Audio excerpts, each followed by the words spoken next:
Go ahead, 407. Can you ask her where the mask might be? We're having trouble locating it. 10-4. Hey, do you fix your status? It's in the area where she sits or eats. That makes sense. She said her mom would know. Can you ask her where the mask might be? We're having trouble locating it. Can you ask her where the mask might be? Hey, do you fix your status? Hey, do you fix your status? 10-4. The scenario. You're bored, none of your friends are online, and you have more than enough time to waste because of the quarantine that has been started due to a virus outbreak. OMEGLE seems like a fun way to waste some time. Find some people to chat with? Hell yeah! Way better than sitting here. So you get on and connect. But what you see on the other person's webcam isn't what you expected. It isn't at all. You witness something so horrible that you want to puke. Something so morally disgusting that you want to dropkick whoever is on the other side of the screen. You see innocent kittens being skinned, set on fire, being tortured, having their eyes poked out of their skull. All while the monster responsible is laughing. Well, that is what happened to the friend of Reddit user GamerGirl362, as seen in this post. The user updated us on what happened shortly after the post got public. It happened again. The friend snapped a picture. More and more people started hearing about this. And as we all know, rule 0 of the internet, don't fuck with cats. So it wasn't long before the search began. Countless groups started popping up all over the internet, trying to form teams that could track her down. This was mistake number 1. The people didn't learn from don't fuck with cats. Here's something you should never do. Do not, and I repeat, do not group hundreds of angry amateurs together. A small team of professionals is always better than any amount of hate-driven amateurs, because death threats and others only harm the cause and will make it harder for people to cooperate with legitimate investigators. The consequences of this will come back later.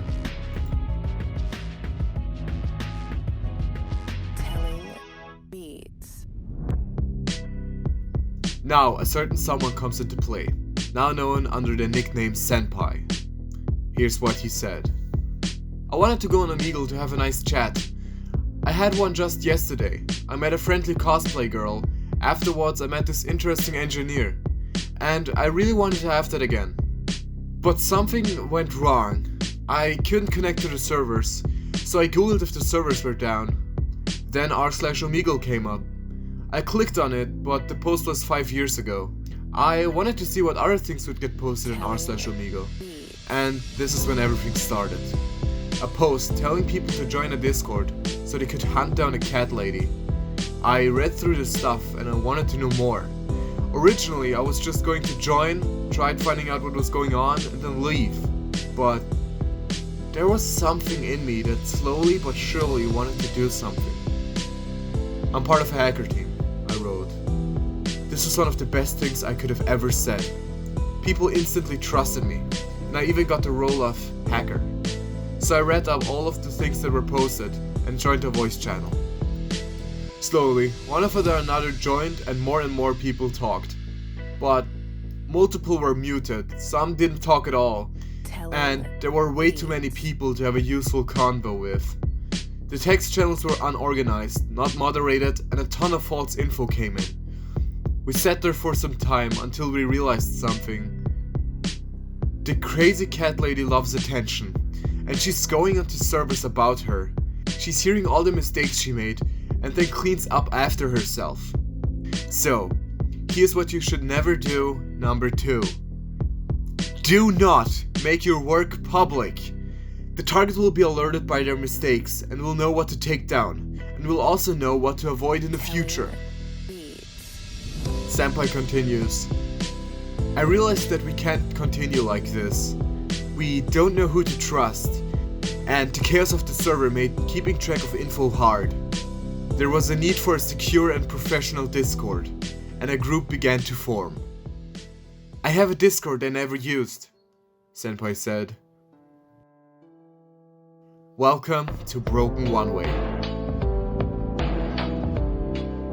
Only people who talked with Senpai were invited.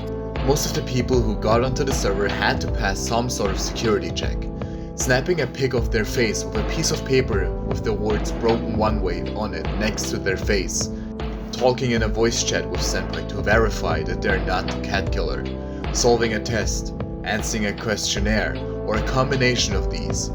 The reason for the rushed collection was to get a lot of people to work with in a short period of time, as Senpai didn't want to waste any time.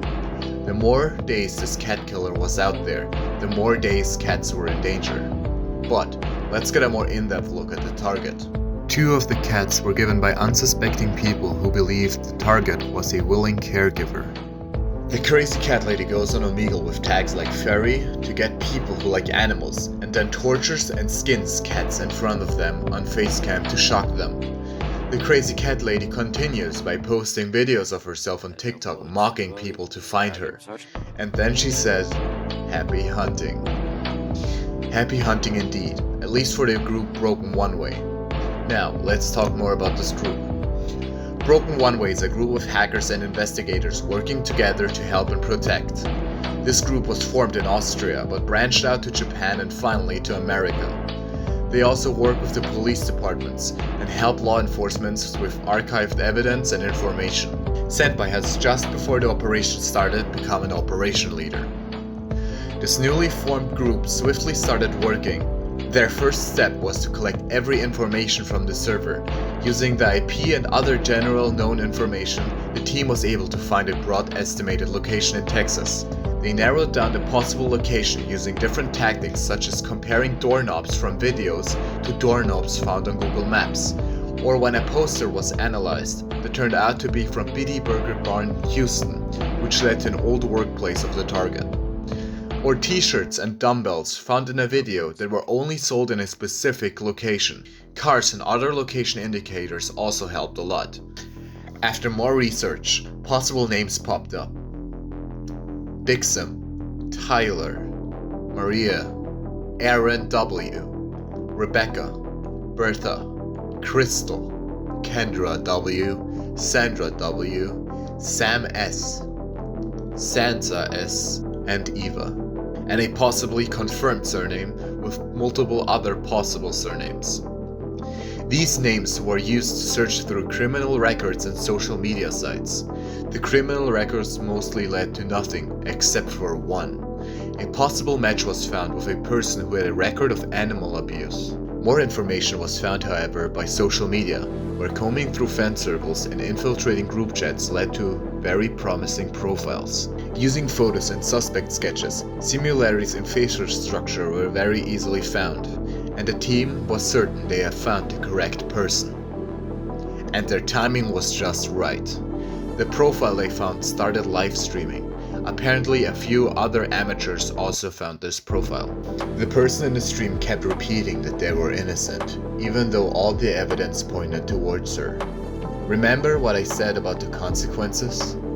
The amateurs, instead of in a way tricking the person to reveal information, as planned by Broken Oneway, started coming in with nothing but death threats and spam, resulting in the target crying and threatening suicide. Broken Oneway investigators knew that they could have had their theory proven if the person in the livestream would show the fence of the house or the fridge. Reasoning was that the fence would confirm the house location, and the reasoning for the fridge was that the crazy cat lady showed off photos of what was assumed to be cats for consumption in the fridge, and if the fridge was to be opened in the livestream, they could see the cats. When things got just a little bit calmer, Broken Oneway investigators stated that the person could prove their innocence by showing the fence and the fridge. These requests were ignored and avoided, however. This raised suspicion even more. The livestream ended, and even though no fridge or fence was shown, the investigators read the body language and avoidance of clear commands enough to know that they were on the right path, and were now sure that the crazy cat lady lived in the building they have found in Houston, Texas. More combing through social media and investigations started, but things were complicated sometime later. The target posted a picture, claiming to move to a different location. The crazy cat lady made a mistake, however. Broken Oneway already speculated where they would move and had several locations they speculated about. A member of the newly formed branch contacted a friend that lived in one of the possible locations, and they were lucky. A sign on the street was recognized by said friend, and with a bit more investigations, mostly using the same tactics as before, the new house was found in Indiana. During all of this, Senpai contacted another group working on this, the Investigation Central. Senpai and the higher ranking members of this other group exchanged information, and this greatly helped both groups. Using the new information and by matching pictures on social media, the new location was confirmed. While other members continued working on the location and name to confirm them even more, Senpai worked on contacting people that the crazy cat lady was associated with. Using all of the information they have gathered, including the info from the Investigation Central and information found by Senpai while talking to old classmates and possible ex-friends of the target, the name was confirmed. Krystal L.S. The most frequent aliases were Dixim Demon Fennec. This name was used to find furry artists that she commissioned, that once again led to confirming a lot of information. The Crazy Cat Lady. This was the name used on TikTok, or Strapword, or any other variation of Strapword. And after 3 days of continuous working on this operation, the target was found. Multiple news outlets and YouTubers had been contacted, and Broken Oneway also contacted the police. The police sent out officers to check out the house. Broken Oneway listened to the radio chatter as the officers went through search the house. And this was when one of the officers said the best words the team could have ever heard. 408. Go ahead, 407. Can you ask her where the mask might be? We're having trouble locating it. 10-4. 80 fixer status.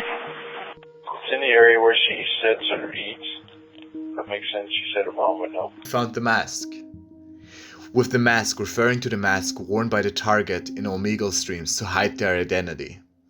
The target was brought into custody and into a psych ward, where she stayed for some time. A friend of a Broken Oneway member drove by the house where she stayed to check on the animals, and it seemed like the animals were taken away for the time. Apparently, she also tried streaming from the psych ward, and this just proved again that she did all of this for attention. At first, she was released and came back to social media. She claimed that everything was a hoax and that nothing ever happened, but everything regarding her punishment by the law was kept secret by law enforcement and herself. So, this was it for Broken Oneway. From then, Operation NEKO-PAYBACK was finished in just a time of 3 days. They had a little celebration in their Discord, and it seemed like that was the end of it. And Senpai ended the operation with, "She told us happy hunting." Well, this was a short hunting season. And this was it. Until...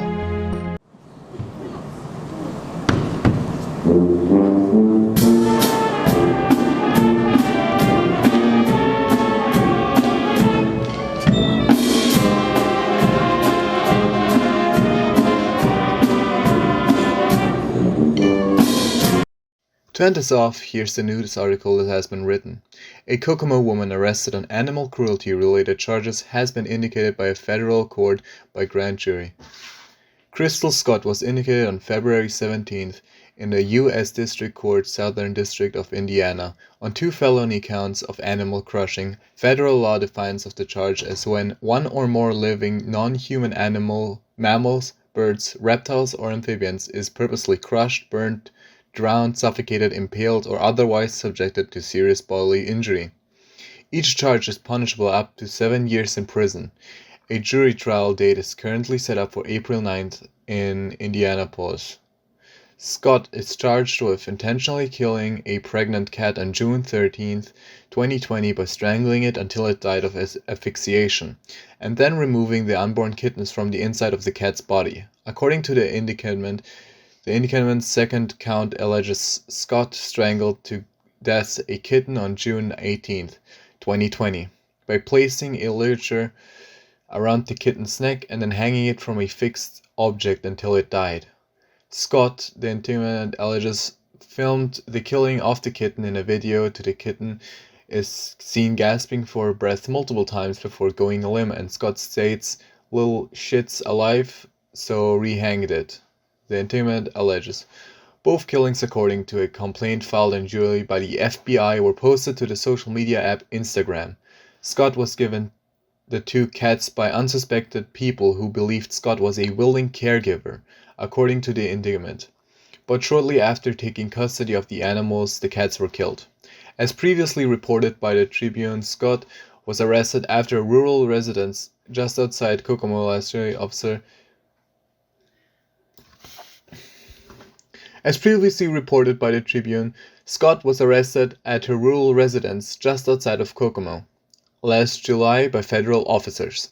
Her arrest, according by the FBI Special Agent Andrew D. William, was in large part due to internet sleuths who reported suspected cases of animal cruelty to authorities.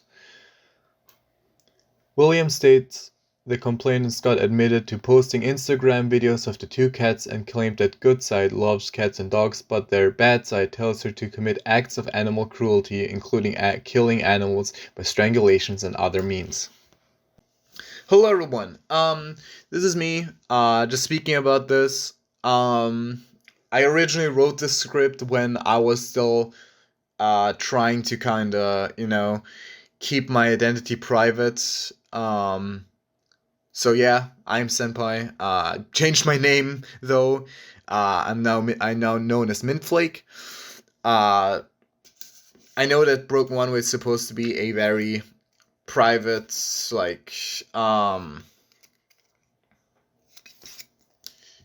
anonymous thing, but I have already been kind of chosen as the face of at least the Austrian and American branch.